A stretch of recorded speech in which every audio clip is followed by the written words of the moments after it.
के डार पर झुलुआ लगा दो। लागल बमाई के साचा दाराबा,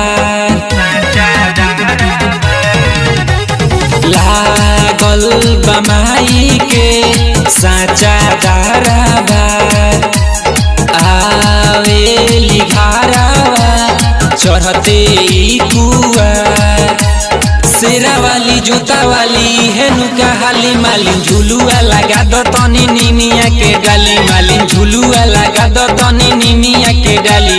लागल बमाई के साचा दाराबा,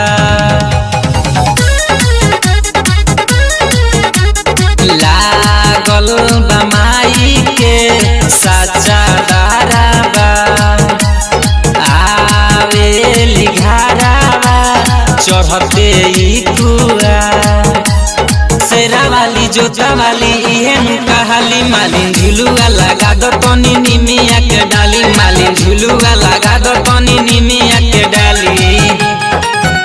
बोला बोला थारे वाली मैया की जय माँ जय माँ जय जय जय जय माँ जय माँ जय माँ जय जय जय जय माँ। सिर के सवार के चलेली मैया, वीर हनुमान पीछे पीछे भैरो भैया,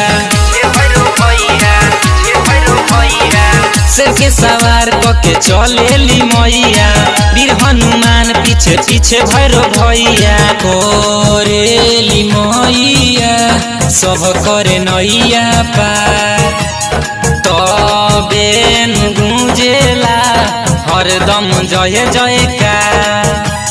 लाटा वाली मेहरा वाली घरे घर पूजाली, मालिन झुलुआ लगा दो तनी निमिया के डाली, मालिन झुलुआ लगा दो तनी निमिया के डाली।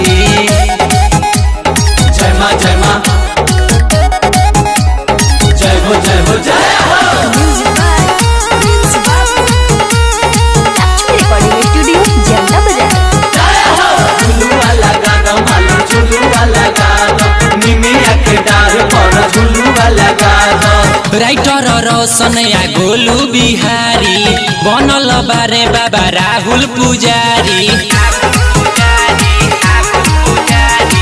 राइटर रोशन या गोलू बिहारी बनल बारे बाबा राहुल पुजारी। लल की चुनरिया मीठा मीठा फल, लवंग कपूरावा औरी नारियल, लेके सेवा देली मेवा झोलिया भरेली, मालिन झुलुआ लगा दो तनी निमिया के डाली, मालिन झुलुआ लगा दो तनी निमिया के डाली।